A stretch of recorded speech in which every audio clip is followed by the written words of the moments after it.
Hi, and thanks for logging on to the Daily DVAR Halacha. And here's a brand new Halacha for you, and it's for Friday, 3rd day of November, 14th day of Mar Cheshvan.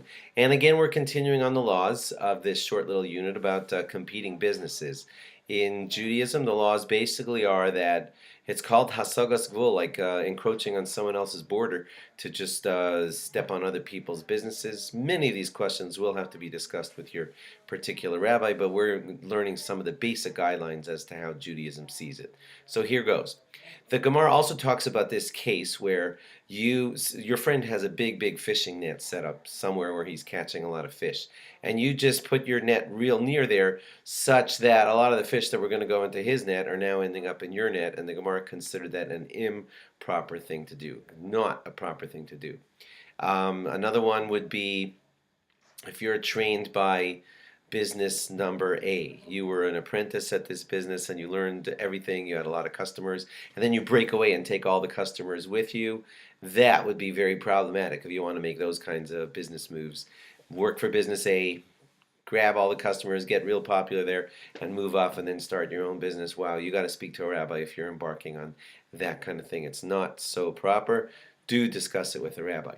There's a quote from the Mordechai who said that if your friend has a store at the dead end of an alley and you open up a business at the front of the alley such that everyone who walks into that alleyway sees your business and not his, that kind of situation is not permitted. Now that may apply also to our day-to-day situations. If there's an open street and it's known pretty much to be the shoe district and there's a few shoe stores and you're just going to open one more in that same district, that's not as bad because everybody just does shoe business there, and you're just going to be one more store. That leans towards being permissible.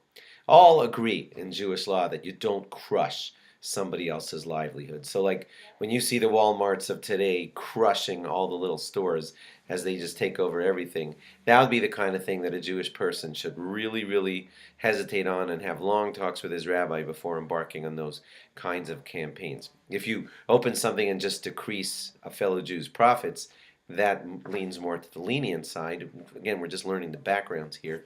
You would still have to discuss this with your rabbi, but you see, the basic idea is that I didn't crush his business. His profit goes down now that I have my business too. That's more to the lenient side.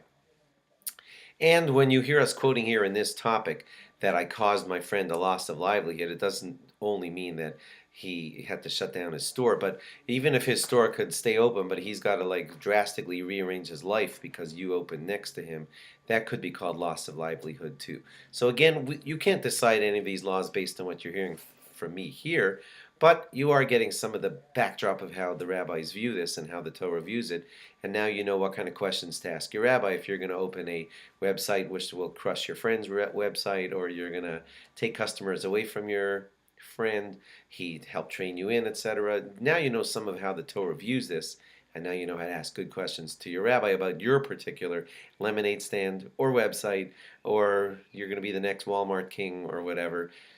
Or you're going to crush Facebook with your own online thing. Any of these things that you're going to do, you're learning some of the basics as to how the Torah views this. And you will, anyway, have to discuss this with your rabbi. We'll do a few more of these after Shabbos. Log on again. Have a great Shabbos. Bye-bye.